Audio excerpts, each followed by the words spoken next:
Figure Fantasy finally comes to the global server. This game was first released in China. I was surprised by the details of the game characters. The game design is really good as well. It really feels you own the figures at your own home.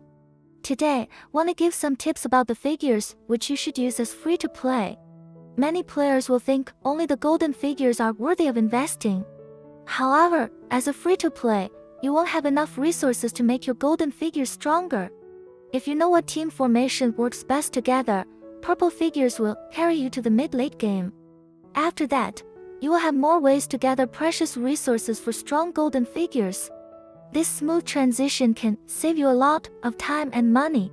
Then in the first 7 days when the global server opens, which purple figure can be used in the early game?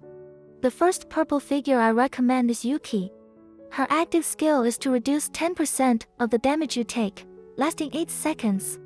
Her passive is that 15% damage reduction after being healed by others, 3 seconds to raise the shield to reflect fixed damage. When she is in the shield stance, she will reflect the received damage back to the surrounding random enemies.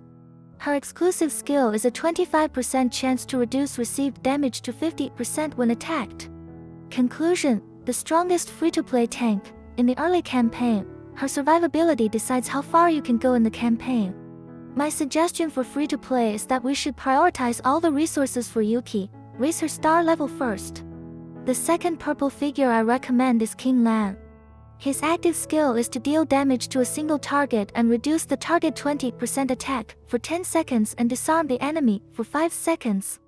His passive is to apply AoE shield for all teammates for 10 seconds. His exclusive skill is when attacked, 25% chance to reduce 50% of the damage. He is a very useful tank as well, but he can only be that secondary tank as he only has 1 damage reduction skill. The main purpose to use him is for his single disarm and AoE shield skills. Sometimes the enemy has heavy AoE damage.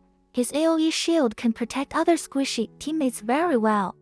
If you know how to use the disarm skill correctly by positioning, you can limit the highest damage dealer's output in the enemy team, so your team can survive longer.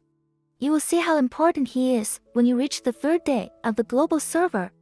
The third purple figure I recommend is Winnie. Her active skill is to convert her damage into her own shield, which lasts 10 seconds. Her passive is when life falls below 50%, she and 2 random teammates get a shield. This skill becomes all teammates when she reaches level 81. The shield can last 10 seconds, once per battle. Her exclusive skill is when attacked, 25% chance to reduce 50% of the incoming damage. Winnie and Kingland seem to have similar skills. But Winnie is especially good at the map when the enemy boss positions at the front of the team, because we can trigger her passive more frequently when Winnie receives more damage at the front line. When she reaches level 61, she can also apply shields to the same row of teammates. So we have to choose her when enemy damage dealer at the front. When the backline dies very quickly, we choose Kingland. I will talk about the other 3 purple figures we can use as free to play in my next video. If anyone wanna see more content of Figure Fantasy, peace out.